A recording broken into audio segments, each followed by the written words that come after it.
Welcome to the Real Agents of Change, where we always love to interview our favorite specialized nonprofit, realtygiftfund.org, who has success story after success story all over the country, people donating gifts of real estate. Bruce, what is our story today? Well, Cammie, I think we're going to tell another story about our relationship with Fidelity Charitable and a gift that came to us from a financial advisor who operates within the larger family of the Fidelity Charitable Network.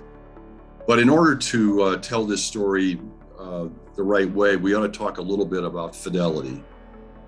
Fidelity Charitable, the largest public charity in America, does have a complex assets team that takes all kinds of non-cash assets. They have an acceptance policy, they have a process that they go through. They're super popular. They are the largest for a reason. And yet, what is true is that from time to time, their process doesn't align with the process their donors need. And they're smart people. They know that they've got their internal team that can handle all kinds of complex assets in a certain time frame. And they also know that they have a team off to the side that works with them when they can't check the box for their donor, and the team on the side, Realty Gift Fund, can. And it's, they're very happy to just make the decision internally. We're going to do this one inside the house. We're going to do this one outside the house. So that's the way they operate. They're a smart group of people. Secondly, I think it's important to say that the very large network of financial advisors who refer donations to donor advised funds, and in this case to Fidelity Charitable, and also to Schwab, and also to TD Ameritrade, and to American Endowment Foundation, and all the big sponsors of donor advised funds. Financial advisors are involved in 65% of major giving every year in America. If you are interested in tapping into the universe of stakeholders who make and influence decisions about non-cash assets into the charitable pipeline, you better have your friends in the financial advisory world. So this one that we're going to talk about came from a financial advisor in North Carolina. He has a client whose assets he is managing. And by the way, he's managing an investment fund for his donor. Things that, we call them assets under management, and the financial advisor gets a fee for that. The financial advisor never gets paid for the hard assets that the donor owns. But in this case, he had a conversation with his donor who wanted to make a significant charitable gift using a home. And this financial advisor, it clicked for him. If we can convert this hard asset into cash, which is going to go into a donor advised fund at a sponsor who allows me as the financial advisor to manage that investment, then my assets under management increases and my fees increase. That's kind of what happened here. It was a beautiful home in Rodanthe, North Carolina, which is the romantic Outer Banks about which so many books and movies have been created, about this wonderful, wonderful 15-mile spit of land that's about a half a mile wide and sits about 6 miles off the coast of North Carolina as a protective barrier between the Atlantic and the North Carolina coast. It is super romantic. It is also one of the surfing havens in America. So it's a really popular resort area. And this financial advisor came to us and said, would you be able to do this home for these people. We think it has a value of around $650,000. We were immediately interested. We met the donor, a husband and wife team. They stayed totally involved, both of them, the whole way through. They were just curious as could be as to how this would work. They had never heard of the idea of using an asset to fund their charitable causes. And so we went under contract with them. It was a really, really special property in that it was under a lease through 2022. I mean, it was under a lease for 18 months to a hospitality company that then leased the home to tourists as they would come through the area and stay for a week, 2 weeks, or what have you.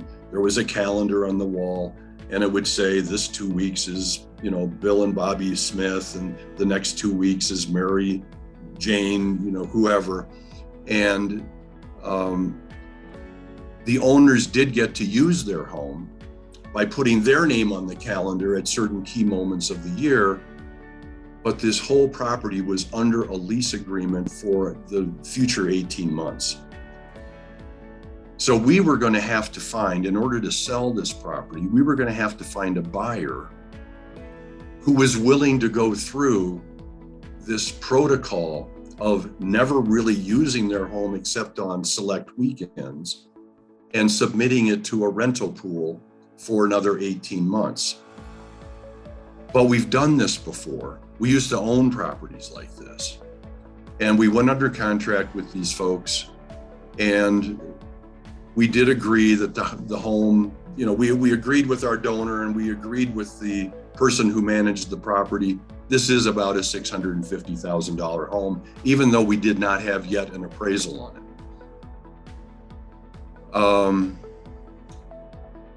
We had to do a little work to fix the place up.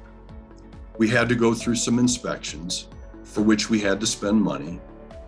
And then we had to put this on the market with a really fully disclosed set of documents that said, here is what you're buying. And we were rather insistent that if it is a $650,000 home, that's what we want to really try to get. After about 3 weeks on the market, we got an offer for $625,000. And our instinct was, man, that's close enough. Let's take it. And I thought about it over the weekend, and I called the broker back and I said, you know what? Let's see if we can get a 640 offer from that same buyer.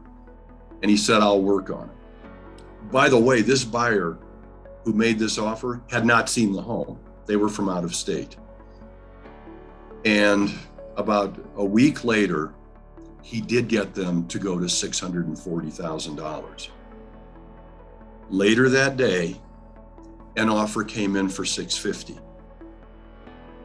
We went back to the original buyer who had been so diligent working with us and said, look, we just have to be fair here. You're at $640,000, they're at $650,000. Are you willing to go up? They went to $650,000. We went under contract with that first buyer, honoring the effort that they had already put into it. And we did close, about, 21 days later. And we generated over $600,000 for the charitable world. And it went to, as we recall, this was intended for a donor advised fund at Fidelity Charitable. So the winner in this was the donor, the financial advisor, and the nonprofit world, because from that donor advised fund, now into the future, these donors are going to be able to recommend gifts, grants out of their fund, which they get to administer, to all of their favorite nonprofits all across America at their choice, at their time frame. We'll do 50,000 this year, we'll do 100,000 next year. We might take a pass the third year and let the fund grow. And it's a lifelong pleasure to just support the nonprofit world from a gift. of a vacation home that we no longer needed. And to expand on that just a little bit, as you pointed out, 65% of the $9 billion a year that is already donated to nonprofits through gifts of real estate come from financial advisors. And typically, historically, up until now, they've done that to put all of the proceeds in one of these donor advised funds because they don't know any nonprofits that will accept real estate. However, all of our nonprofit friends out there, if you're watching this video and you're a church or you're a veterans group or you're a homeless shelter or, Boys and Girls Club, like any of the nonprofits, just know that you have financial advisors that sit on your board that know you, love you, trust you, want to support you. They've just never known you to accept gifts of real estate. And what we're saying is you don't have to accept it.